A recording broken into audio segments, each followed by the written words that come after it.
Հայտարարությանը այն դուք հարցազրույցում նշել էիք, թե մենք այնպիսի երկիր չենք, որ Բելարուսի նման կառավարվենք, ասում են, որ դա նախընտրական պոպուլիզմ է, իրականությունից կտրված են Հայաստանի իշխանությունները, ինչպես եք մեկնաբանում։ Չեմ մեկնաբանում։ Բելարուսը, Հայաստանը, Հայաստանը։ Դուք կապրեիք Բելարուսում, Բելարուսը կապրի Հայաստանում, ամեն մեկ իր երկիրն ունի, ես իմ երկրի պատասխանատու եմ։ Ոչ մի ավելացնելու բան չունեմ։ Չէ, կարծում որ դա միջ հարաբերությունները երկու երկրներ կարող է ավելի վատացնել, հաշվի առնելով թեմային ինչ փուլում են հայ-բելարուսական հարաբերությունները։ Ես կարծում եմ Հայաստանի նկատմամբ ՕԴԿԲ-ում գործընկերոջ նկատմամբ Հայաստանի պետականության նկատմամբ անհարգալից վերաբերմունքն է վատացնում հարաբերությունները, Ադրբեջանի հետ 44-օրյա պատերազմ նախապատրաստելն է վատացնում հարաբերությունները եւ էլի ու շատ տարբեր բաներ են վատացնում հարաբերությունները եւ քաղաքական կուրսը դա ամեն պետության ընտրության հարց է Հայաստանի Հանրապետության համար մարդու իրավունքները, ազատությունները կարևորագույն արժեքներ են եւ ես կարծում եմ որ ամեն պետություն իր օրինակն է ընտրում մենք ընտրել ենք Հայաստանի ժողովրդավարացման ճանապարհը, իրանք մի քիչ այլ ճանապարհ են։ Պարոն Սիմոնյանը, ոչ այնպեսի, ինչպեսին Հայաստանն է։ Իսկ ինչպես է պատահել, որ դուք դիվանագիտորեն չեք ձևակերպում ձեր ասելիքը, այլ շատ ավելի սուր, դա դրա բաժանման է եղել, թե դուք եք այդպես։ Ես կարծում եմ այս տարիների ընթացքում ակնհայտ է, որ դա իմ բնավորության, իմ խառնվածքի մի մաս է եւ բացի այդ ես պարլամենտական գործիչ եմ եւ ավելի ազատ եմ, քան մեր որևիցե կոնկրետ գերատեսչության, պատասխանատվության ոլորտ ներկայացնող մարդիկ եւ պարլամենտականները շատ ավելի ազատ են իր խոսքի, իրենց մտքերի մասով, կարծում նորություն չկա։ Սիմոնյան, այսինքն Բելարուսի օրինակով Ոչ է կապել Բելարուսը, մասնավորապես ինչ օրակարգում փողոքի նոտան որ հղել են։ Ես չգիտեմ, ես ձեր մոտ կարդացի, որ տեղեկություն չկա, ես տեղեկություն չունեմ։ Ձեր լուրը ձեր մոտ եմ իմացա, որ դες բան է։ Բայց տեղյակ չեք ձեր հայտարարությունը։ Արդեն ասացի Շորժ ջան, արդեն ասացի։ Իսկ ձեր հայտարարության մասով որ Բելարուսի օրինակով եք ասում։ Բանոր Նարեկետին չէինք խոսում։ Ինչ եմ ափսոսում հասկանամ։ Բելարուսը Հայաստանը ծայրագավառ չի լինելու, Հայաստանը կախվածության մեջ քաղաքական չի լինելու, Հայաստանը իր ինքնիշխանության մակարդակը քաղաքական եւ մնացած բոլոր առումներով բարձրացնելու է եւ Բելարուսի կառավարման օրինակը իմ երկրի համար անընդունելի է։ Հայաստանը ազատ երկիր է իր ազատ մեդիաներով, մարդու իրավունքներով եւ օրենքի գերակայությամբ։ Այլ հարցեր կան։ Ասում ազատության հետ կապված ռուսական համակարգում հնչեցրած տեսակետները եվրոպացիների արդյոք ավելի չեն բարդացնի հայ-ռուսական հարաբերությունները։ Ես չգիտեմ, դուք գիտեք ինչ է տրամաբանությունը, որ Հայաստանի Հանրապետությունը իր շահերը պետքա միշտ հետապնդի միացած հետ նայելով թե նա հանգարցակի Ռուսաստանը չի նեղսրտում, որքանով է ճիշտ։ Ես համարում եմ դա ճիշտ չի, որովհետև Ռուսաստանը, երբ որ իր շահերն առաջ տանում, ինքը չի նայում Հայաստանի Հանրապետության շահերին, ինքը կանգնում է այդ շահերի վրա, թե չի կանգնում այդ շահերի վրա եւ Հայաստանի Հանրապետությունը Ռուսաստանի դեմ որևիցե քայլ չի անում։ Հայաստանի Հանրապետությունը իր անվտանգությունը, իր քաղաքական ուղղությունն է ապահովում։ Վերջացրեք շատ վատ բան է այդ, որ տենց, կարող է ես այս մեկին բարև տամ, ինքը ջղայնանա։ Աղա ջան, ջղայնանում ես, ես բարև տվեցի, այդ տրամաբանությունը սխալ է։ Երբ որ մենք պատերազմական վիճակի մեջ էինք անցյալում Ադրբեջանի հետ, Ռուսաստանը համ զենք էր վաճառում Ադրբեջանին, համ դաշնակցային հարաբերությունների մեջ էր եւ ասում էր, որ մենք անկախ պետություն ենք եւ բոլորի հետ ունենք մեր հարաբերությունները։ Իսկ Հայաստանը պետք է տենց ճորտ լինի, իրան ասեն դու սրա հետ պետք է լավ լինես, սրա հետ պետք է լավ չլինես, որ հանկարծակի իրան բարևեցիր կամ դիմավորեցիր կամ հանկարծակի հյուրընկալեցիր, սենց ո՞նց կլինի։ Բայց Հայաստանը ավելի շատ կախված է Ռուսաստանից, տնտեսապես ավելի Լսեք, նախ չեմ ուզում կտրուկ բաներ ասեմ, բայց կախվածությունը ո՞րն է, եկեք ընտրենք, կամ մենք ծնկած ապրում ենք ինչ որ մեկի, լինի դա Ռուսաստանը, Ֆրանսիան կամ որևիցե մեկ այլ գերտերության սապոգի տակ եւ ձերներս կտրում ենք, ընտրություններ չենք ունենում, ազատ մամուլ չենք ունենում, կամ մենք փորձում ենք առանց որևիցե մեկի հետ պատերազմանելու, թշնամանալու, ինչ-որ մեկի վրա հարձակվելու քաղաքական կամ որևիցե այլ իմաստով, մեր փոքր պետությունը տեր կանգնենք, մենք տեր պետք է կանգնենք մեր երկրներին, հասկանում եք, ես ասեցի յուրաքանչյուր երկրի հետ, լինի դա ֆրանսիական սապոգը, լինի, ես դրա համար նշում եմ, որ անկախ նրանից թե որ երկրին է վերաբերվում, Հայաստանը պետք է իր ընտրությունը կատարի, ինքը ուզում է, չգիտեմ, մի մեծ աղբորը փոխարինի մեկ այլ մեծ աղբորը, ոչ, ինքը ուզում է իր ազատությունները զիջի ինչ որ բանի դիմաց եւ միջև որտեղ է զիջելու այդ ազատությունը, թե չի ուզում զիջի։ Ընտրության հարց է։ Հիմա տեսեք, Ռուսաստանի հետ մենք ինչ ընտրության հարցն է, այսինքն հիմա եթե Ռուսաստանի հետ հարաբերությունները նախկինի պես է, դա նշանակում է ծնկած։ Նախկինի պես, իհարկե, նախկինում մենք եղել ենք ծնկած։ Մենք եղել ենք ծնկած, որովհետև մեր նախագահական ընտրությունները անցել են կեղծիքներով եւ հələ կենտրոնական ընտրական հանձնաժողովը չհայտարարած արդյունքները Ռուսաստանը շնորհավորել է, նշանակել է ստեղ նամեսնիկ։ Մեր ուժայինների մեծ մասը ղեկավարները ճշտվել են այդ երկրի հետ։ Մեր քաղաքական ամբողջ կոնյունկտուրան, մեր քաղաքական սաղ ուղեցիրը հաստատ բանալվել է, համաձայնեցվել է եւ զուգահեռ տարվել է մեր դեսպանները մեծ պետություններում իրանց դեսպանների հետ համագործակցել են, որ հանկարծակի մենք անկախություն ենք ունեցել քաղաքական իմաստով։ Մենք միջև 18 թվականի անկախություն չենք ունեցել, իսկ 20 թվականից հետո հաշվի առնելով այն, որ մենք տեսանք, թե ինչ տեղի ունեցավ, Լեռնային Ղարաբաղի ժողովուրդը տեսավ, թե ինչ տեղի ունեցավ, երբ որ դաշնակիցը մեզ առնվազն մենակ թողեց, ակնհայտ դարձավ, որ չի կարելի գնալ եւ մի, այսպես ասած, երկրի դառնալ, չեմ ուզում վատ բառեր, դիվանագետներին հետ կանչել, պարոն Սիմոնյան։ Ներողություն, չլսեցի, որ հարցի բան։ Դիվանագետներին Բելարուսից հնարավոր է Հայաստանը հետ կանչելու։ Մենք դրանք դիվանագետներ ունենք, մենք դեսպան չունենք։ Չգիտեմ, ժողովրդի համարում եմ, որ դա Բելարուսի հետ կապված է թեման մի քիչ ավելի ուռճացված է, ավելի շատ ուռճացնում է։ Չկա այդպես թեմա։ Պարոն Սիմոնյան, Եվրոպական գագաթնաժողովի ժպիտներից եւ բարեմաղթանքներից այն կողմ գործնական նշանակությունը ո՞րն է Հայաստանի համար։ Բացեք, կարդացեք ստորագրված փաստաթղթերը, ձեռք բերված համաձայնությունները եւ քաղաքական հայտարարությունները։ Պարոն Սիմոնյան, գնեք, ձեր օրոքել է այդպես եղել, որ ասում եք քաղաքական անկախություն չենք ունեցել։ 21 թվականին հենց Ռուսաստանի միջամտությամբ Արմեն Գրիգորյանը չնշանակվեց արտգործնախարար Արշակ Կարապետյանը։ Ով է որ Արմեն մենք ուզեցել ենք նախարար նշանակենք Արմեն Գրիգորյանը դու չեն տվել։ Եվ այդ փուլում շրջանառվում էր այդ տեղեկությունը եւ իշխանությունը շատ տեղեկություններ։ Դուք շրջանառում եք ներողություն, դուք շրջանառում եք տեղեկություններ, որոնք դուք գրում եք, դուք շրջանառում եք։ Արշակ Կարապետյանի մասին ինչ պետք է հերքեմ կամ հաստատեմ։ Փաշինյանը հաստատեց, որ Ռուսաստանի նաեւ հաճելի էր, որ Արշակ Կարապետյանը լինի պաշտպանության նախարար եւ դա եւս հաշվի առնվել։ Լսի, այն իրավիճակում, երբ որ մենք նոր պատերազմը ավարտել ենք եւ երկրի պետականությունը կախված է ինչ որ րոպեների եւ ժամերի հետ կապված, ինչ որ իրավիճակում որոշում կայացնելը եւ ամբողջ պետությունը կառավարել, ենթարկել եւ մնա ղեկավարել այդ երկրի տրամաբանության մեջ եւ այդ երկրի հետ համաձայնեցնող, դա տարբեր բաներ են, շատ բաներ ա եղել, չգիտեմ, այլ իրավիճակում այլ ինչ որ բանի համար են կարել, բայց դուք ուզում եք ասեք, որ 2018 թվականից սկսած, ել չեմ ասում 2020 թվականից սկսած մենք այդ բալանսը չենք փոխել, իրանք են ասում, որ մենք այդ բալանսը փոխել ենք, հենց ռուսական կողմն է ասում, որ մենք այդ բալանսը փոխել ենք, ինչ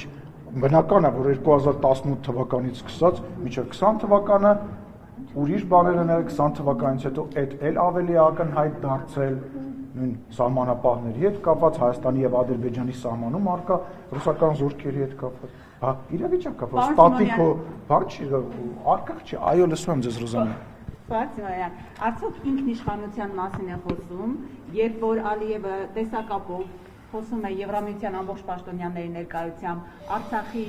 Բաքվի բանտերում գտնվող մեր հայրենակիցներին որպես պատերազմի հանցագործներ է անվանում, արցախցիների սեպարատիստներ է անվանում, որևէ ձևով այդ տեսակապից հետո Փաշինյանը չի արձագանքում, փոխարենը օրինակ Եվրախորհրդի պաշտոնյան ղեկավարը արձագանքում են, երբ որ իրենց հասցեին է ասնակ։ Գոնե արժեն, եթե նույնիսկ դրանց չէր ասում, որևէ ձևով չէր արձագանքում, ոչե Փաշինյանը հիշեցնել, որ Ստեփանակերտում եկեղեցիներ են ավել։ Ես ուզում եմ ասել, որ դուք մտնում եք մի քննարկման մեջ, որտեղ որ Հայաստանի Հանրապետությունն իր շահերը այնքան ապահել, որ Ադրբեջանի նախագահը նախ ելույթ է ունենում եւ երկրորդ այդ ելույթի ընթացքում խոսում է Հայաստանի Հանրապետության եւ Ադրբեջանի միջև խաղաղության մասին, այն պարագայում, երբ որ դուք ասում եք, որ խաղաղություն չի լինի եւ մարդը, որ ճակերտավոր իբր պարտվել է 44 օրյա պատերազմի ժամանակ չի կարող բանակցել եւ այլ։ Ձեր գնահատականները խոսակցության վերաբերյալ շատ մակերեսային են հարգելիս եւ ինչ վերաբերում է ասելիքներին, այդ ասելիքը այնքան ենք ասել, որ եկել ենք հասել ենք նրան, որ ունենք խաղաղության պայմանագիր։ Ասել ենք նրան, որ մեր հարաբերությունները հասել են, որ մենք առևտուր ենք անում իրար հետ եւ բան են ապրանք են կառնում։ Հիմա գիտեք ինչ, ես հասկանում եմ, որ ժամանակին տենց տրամաբանություն կար, կարելի էր տենց մեծ խոսալ, որովհետեւ ակնհայտ էր, որ ռուսական կողմը թույլ չի տա, կարելի էր բանակը թալաներ, ակնհայտ էր, որ ռուսական կողմը թույլ չի տա որևիցե գործողություն, բայց ես ուզում հասկանամ դուք ինչ եք ակնկալում, որ Ալենը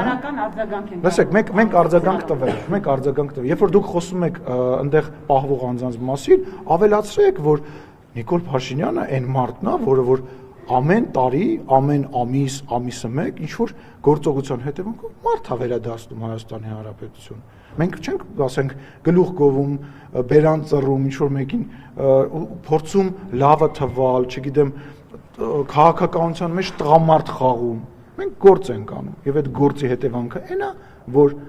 արդեն ընդամենը 19 հոգի է մնացել հաստատված Ադրբեջանի բանտերում։ Իսկ այդ մարդիկ, ովքեր որ մեծ խոսում են, ինչ են արել Հայաստանի Հանրապետության համար կամ հենց այդ նույն մարդկանց համար։ Այդ մարդկանց պատճառով է, ովքեր կարամ վերջացնեմ։ Այդ մարդկանց պատճառով, ովքեր որ մեզ քննադատում են, որ մենք ունեցել ենք 44 օրյա պատերազմ, որ այդ մարդիկ հիմա բանտում են։ Հենց որ այդ մարդիկ, ովքեր որ մեզ հիմա փորձում են քննադատել, թող լռեն։ Պարոն Սիմոնյան, խոսելու հաստատքով նույնիսկ գերիների հաս չի լսի 200 գերիներից մնացել է 19 հոգի։ Կարամ ամեն օր քեզ թուղթ գրեմ, ուղարկեմ, ուրախ ցույց տակ, ծապտակ անցնեք, գնաք առաջ եւ ընդհանրապես բան չփոխվի։ Թողեք գործ անենք, թողեք այդ մարդկանց հետ բերենք ոնց որ բերում ենք։ Հերիք քաղաքական շարժումներ անեք, գերիների հետ կապված բանը անհայտ կորածների ծնողների հետ կապված քաղաքական շահարկումներ անեք, մահացածների թիվը ավելացնեք, չգիտեմ, ամենի մահի վրա, չգիտեմ, դժբախտության վրա աչոք հավաքեք, հերիք աչոք հավաքեք, մարդկանց ցավի վրա, հերիք եղավ, թողեք հայ ժողովուրդը ապրի, թողեք այս մարդիկ ուրախանան, ժպտան, գնան աշխարհ պտտվեն, տեսնեն իրանց համար լավ բաներ առնեն, հերիք այդ Նավսը, Քոչարյանով, Սերժով վերցրեք, այս դրսից եկած օլիգարխներով վերցրեք, տարեք, ձեր մոտ ձեզ պահեք, հերիք եղավ, բոլ եղավ։ Պարոն Սիմոնյան, երբ որ խոսում ենք խաղաղությունից, այդ երեքը նավս են այս երկրի վրա։ Այդ երեքը հայ ժողովրդի անեծքն են։ Ռոբերտ Քոչարյանը, Սերժ Սարգսյանը, Սամվել Կարապետյանը, մնացածը բոլորը, որ հիմա եկել են ձև են անում, որ ուզում են իշխանության գան, հայ ժողովրդի անեծքն են։ Պարոն Սիմոնյան, դուք ունեք հարցի պատասխանը, եթե մենք խաղաղություն ունենք արդեն Ադրբեջանի հետ, առևտուր ենք անում, ինչպես դուք հենց նոր նշեցիք, ինչու այնուամենայնիվ Ալիևը քայլ չարեց եւ չեկավ Երևան, որտեղ Փաշինյանը հույս ասում։ Ես չգիտեմ ինքը ինչի, ես էլ եմ պատրաստվում հարմար առիթի, եթե հրավեր լինի, այցելեմ Ադրբեջան եւ ակնկալում եմ, որ իմ գործընկերը հրավիրում եմ, որ իմ գործընկերը նույնպես այցելի Երևան, իսկ խաղաղության չափորոշիչը իմ համար դա մեր երեխաների չզոհվելն է, մեր երկստեք իրար նկատմամբ քաղաքական ագրեսիվ հայտարարություն չանելն է։ Դուք չէիք գալիս տեղ ազգային ժողով ինձ ասում եք Ալիևը ասում է, դուք ասում եք լավ բաներ, իսկ ինքը վատ բաներ ասում, դուք ճանաչում եք, ինքը չի ճանաչում, դուք ասում եք խաղաղություն, ինքը հարձակվում է, ասել եք, թե չեք ասել, դուք ինձ տեղ։ Խնդրում եմ պատասխանեք։ Ասել եք, չէ՞։ Բա հիմա, հա? Հիմա ինչ եք ասում։ Այսինքն հիմա Ալիևը խոսում է խաղաղությունից, խոսում է, որ մենք իրար հետ առևտուր ենք անում, բա դրա մասին ինչի հիմա չեք խոսում, չեք թմկահարում։ Դե բան փոխվել է, թե պետքա Ռուզանի ասած մի հատ հայտարարություն անենք, բան։ Մի հատ դրոշ վառենք, ուրախանանք, գնանք բոլորս։ Լսի, բանն էլ մի հատ դրոշ վառենք, բոլորս մի հատ վատ կոմենտ գրենք, ասենք, հերոս եմ, գրել եմ վատ կոմենտ։ Լսեք, կոշտ ռետորաբանությունը բանակցելու համար է, մենք էլ ենք կոշտ ռետորաբանությամբ խոսում եւ դա նույնպես բանակցելու համար է, դա քաղաքականություն է կոչվում։ Բաքում Ռազբորկայի տրամաբանությամբ եւ գողական կներեք քրեական ենթամշակույթով խնդրում եմ մի առաջնորդվեք։ Ես կարող եմ այդտեղ մեծ բաներ խոսել եւ թքած ունենալ, որ, չգիտեմ, սահմանի վրա հեսա կպատերազմ կսկսի։ Ինչ անում են մեր այսօրվա անդիմադիր գործիչները։ Տանում են առաջ հակառակորդի, քաղաքական հակառակորդների նարատիվները, կրկնում են դրանք, պաս են տալիս, որպեսզի այդ հարցը հրահարեն նաև խաղալով մարդկանց էմոցիաների վրա։ Պարոն Սիմոնյան, ես հարց չեմ տվել։ Հայաստան-Եվրամիություն գագաթնաժողովից հետո կարծիքները խոճապային տրամադրություններ են ընդդիմադիր դաշտում, մասնավորապես Սամվել Կարապետյանը մտավախություն ունի, որ դա մուտք է բացում 300,000 ադրբեջանցիների համար, Շարմազանովը երեք հայտարարում էր, որ մեզ Եվրամիություն ոչ ոք չի հրավիրում, այլ Անկարա ենք գնում, ես խնդրեմ, այդ թվում նշում էր Մակրոնը մեզ դրանից չի հրավիրում, խնդրեմ։ Ես կարծում եմ, որ ռեժիմն է խոճապի մեջ, մենք խոճապի մեջ ենք, ընկած վարկանիշ, չգիտեմ, էլ ինչ են ասում, sense ինչ-որ բաներ։ Այդ է, մեր մասին եմ ասում, մենք խոճապի մեջ ենք, որ ընդդիմադիր մամուլն նայում ես, ես վերջերս չեմ նայել բանը, ակնհայտ է, որ նույնիսկ այդ ուժեղ Հայաստանի ֆենոմենը, որի սկզբանը տենց կողքը միստիկա էր հավաքված, այն որ լույսերը տվեցին, պարզվեց, որ իրականում այդ ամեն ինչը այդքան էլ տենց չի, հաջան, տենց հին բան կա, ասում 90-ականներին տենց, չգիտեմ, բաներ, հետո լույսերը տվեցին, ակնհայտ դարձավ, որ դա տենց չի, հիմա լույսերը տվեցին, ակնհայտ դարձավ, որ այդքան էլ բան չի, ինչ վերաբերում է Սամվել Կարապետյանի խոսույթին, նախ ասեմ, որ շատ դժվար է, ես խորհուրդ եմ տալիս, այնուամենայնիվ այդքան փողի մեջ տուն գալացող բաներ կան, ուսուցիչներ կան, թող հայերեն պարապի, որովհետև այդ վանկերով մենք կարող է, sense խոսալը ու 50 կտորով մոնտաժ անելը, համեն մոնտաժնիկն է մեղք, համ մենք ենք մեղք, ստիպված քաղաքականությունից ելելով լսում ենք, թող մարդ կան չի պարապի հայերեն լեզուն, իսկ մյուսը իրան ինչ ասել են ինքը կրկնում է, այն երեխեք կան, չէ, որ ոտանավորը սովորացնում են, բայց ինքը չի հասկանում ինքը ինչ ասում, ինքը այդ նույն բանը կրկնում է, ու ես մտավախություն ունեմ, որ այդ իրան ասել են դրսից, տենց բանով այդ տվել են, եւ ինքը այո, շպարգալկով տվել են, ինքը դա ասում է, ու իմիջիալից մի հատ բան ասեմ ձեզ, օրինակ քաղաքացու օրը ես նկատեցի, որ կոնկրետ նարատիվներ կան, որ գցվում են դաշտ եւ կոնկրետ լրատվամիջոցներ եւ կոնկրետ մարդիկ սկսում են այդ նույն բանը կրկնել, որ մոնիտորինգ անեք, կտեսնեք։ Ինչ վերաբերում է մյուսից ում է հարցից։ Լսեք, լավ էլի, ես Էդուարդ Շարմազանովի մասին վատ բաներ չեմ ասում, ուղղակի համարում եմ, որ այդ տղան այնց ինչ-որ տղա է, որ ինքը իր Աշոտյանը, իր Սերժ Սարգսյանը, թող իրանք 3-4-5 հոգով լռվեն։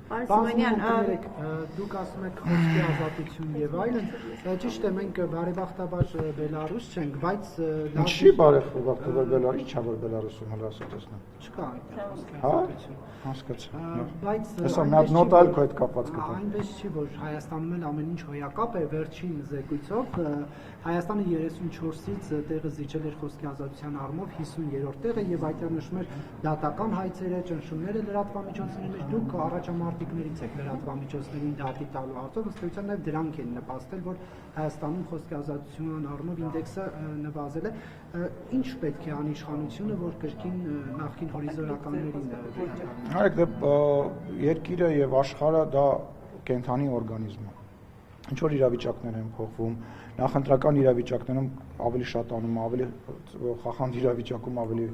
փոփոխություն է տեղի ունենում։ Իմ համար ամենակարևորն է, որ ձեր ասած 50-րդ տեղը շատ ավելի բարձր է, քան ԱՄՆ-ի եւ մեր բոլոր հարևանների խոսքի ազատության, մեծ գերտերությունների, մեծ ժողովրդավարական պետությունների հետ համեմատությամբ։ Իհարկե պետք է ձգտենք լինել Նորվեգիայի, Դանիայի հետ։ Դելեսի առաջի, երկրորդ, երրորդ տեղի հետ ես ուզում մրցես, իհարկե դա նպատակ եւ երազանք է եւ լավ կլինի, որ մենք տենց լինենք, բայց ես համարում եմ, որ այս փուլում այն խոսքի ազատությունը, որը որ կա, գերդոզավորված է։ Իմ կարծիքով մենակ այն բանը, որ այսօրվա լրատվական դաշտի 90% ընդդիմադիր դաշտին է պատկանում, 95%-ը դա ինչի մասին է խոսում, ուզում եմ հասկանալ, կամ այսօր ով ինչ ասելուց առաջ է մտածում, որ իր խոսքը կսահմանափակվի, ով ինչ ասես, ով այսօր ինտերնետ ունի, լրատվական միջոց է դարել կամ բլոգեր է դարել կամ շրջքննադատ է դարել։ Բայց իշխանությունը հետևություններ կանի այդ զեկույցից։ Իհարկե, միանշանակ նույն դատական մասով, տեսակ նոր օրենսդրական փոփոխություն արեցինք, նաև ժամկետները կրճատեցինք եւ այլն, ինչ վերաբերում է առաջամարտիկների հետ կապված, հարգելիս, բա ես ինձ ոնց պաշտպանեմ, ես ամենակննարկվող, ակտիվ քաղաքական գործիչներից եմ, հիմա ամեն մեկը տենց գա հեռախոսը միացնի եւ սեռական վիրավորանք տա, ես էլ ասեմ, դե մենք Նորվեգիա ենք, ես հանդուրժեցի, որտեվ առաջ ինքը իր մտքով նույնիսկ չէր անցնի նման բան անել եւ քո մտքով էլ չէր անցնի, ինձ անձամբ քո չէ, էլի, լրագրողի մտքով էլ չէր անցնի հարց տալ, այնքան կծեծեին պաձեզդում կամ այնքան կսիլեին կներեք արտահայտությանս համար, որտեվ դա եղել է, որ այդ մարդիկ որ կասկանեն, ասեն, ի՞նչ գործ ունենք, ազգային ժողովի շենք ունենք։ Մի կարճ հարցել, տեսեք, ասում են, որ Հայաստանը ներքին ճգնաժամ է Բելարուսից եւ դուք այդ ներքին ճգնաժամի համար զբաղված եք ներքին ճգնաժամ եւ դուք զբաղված եք նախընտրական պոպուլիզմով։ Ասեք, ինչ-որ թվեր էին ասում, որ ասի չէ 40% աղքատություն բան, իրանք ուրիշ մոլորակում են ապրում, այնտեղ ինձ թվում է ուրիշ կանոններ են գործում, ուրիշ մաթեմատիկա է գործում եւ բան, չգիտեմ, աշխարհը միգուցե մի քանի պտույտ այլ կողմ է պատտվում։ Ես չեմ կարող ֆանտասմագորիաներ մեկնաբանել եւ այլ իրականություն մեկնաբանել։ Միգուցե ինչ որ, չգիտեմ, ուրիշ տեղ, ուրիշ բան են մտածում։ Դուք գիտեք, չէ՞, մեր աղքատության թվերը հրապարակված է դա։ Դուք գիտեք, չէ՞, որ տենց ներքին ճգնաժամ, ինչ ներքին ճգնաժամ, մի համերգից մյուս համերգ են գնում, մի մարդուն դիմավորելուց մյուս մարդ դիմավորել են գնում, մի պետության հետ, մյուս պետության հետ փաստաթուղթ ստորագրել են գրում, ել չեմ ասում, հա? Այդ 3 օրը, հետո։ Լավ, նորից ջան, ավել երկիր չկա հիմա 46 երկիր եկել է, հիմա մնացած երկիրներն էլ կգան միանշանակ վստահ եղեք, բայց ասենք երբ ասես բան եղել, իսկ մեզ քննադատող երկրի կարծում եմ ղեկավարը պետքա իր երկրի մասին նախ եւ առաջ մտածի, իր երկրի ներքին կայունության մասին մտածի, խոսքի ազատության մասին մտածի, քաղաքական անկախության մասին մտածի ու շատ չգիտեմ, կարտոֆիլի աճման process-ի մասին մտածի, շատ մտածելու բան ունի, թե ինչի է ինքը մտածում Հայաստանի Հանրապետության մասին այն դեպքում, որ ինքը ասում էր, որ Հայաստանի Հանրապետությունը ուր է փախչելու Հայաստան, ում է ինքը ընդհանրապես պետք Հայաստանի Հանրապետությունը, երբ որ պլանավորում էր Ադրբեջանի հետ հայ ժողովրդի նկատմամբ այդ գործողությունները ռազմական, ինքը լիքը բան ունի մտածելու, Ալենին հանգիստ քաղաքական անկախության կարիք ունի Բելարուսը։ Ես չգիտեմ, թող Բելարուսի ժողովուրդը որոշի։ Այդ Բելարուսին դուք եք առաջինը շնորհավորել 2020 թվականին Նիկոլ Փաշինյանի մակարդակով ընկել այդ նույն եւ էլի շատ ու շատ երկրներ եւ այսօր խնդրահարույցեր ինչ եւ լսի Հայաստանի Հանրապետությունում կեղծված ընտրությունների ժամանակ եվրոպական շատ ու շատ երկրներ նույնպես շնորհավորում են եւ նույնիսկ ասում են, որ սա մի քայլ առաջ է, որտեղ դա քաղաքականություն է։ Դու պետքա ամեն ինչ անես, որ քո ուզածողությամբ այդ երկիրը շարժվի, որ այդ արժեքները, որ դու կրում ես, դու խրախուսես եւ այլն։ Այսինքն ինչ պետք է պատերազմ հայտարարենք, այդ որ երկիրը չի շնորհավորել։ Շատ դժվար է գտնել երկրները, որ չի շնորհավորել։ Շնորհակալություն։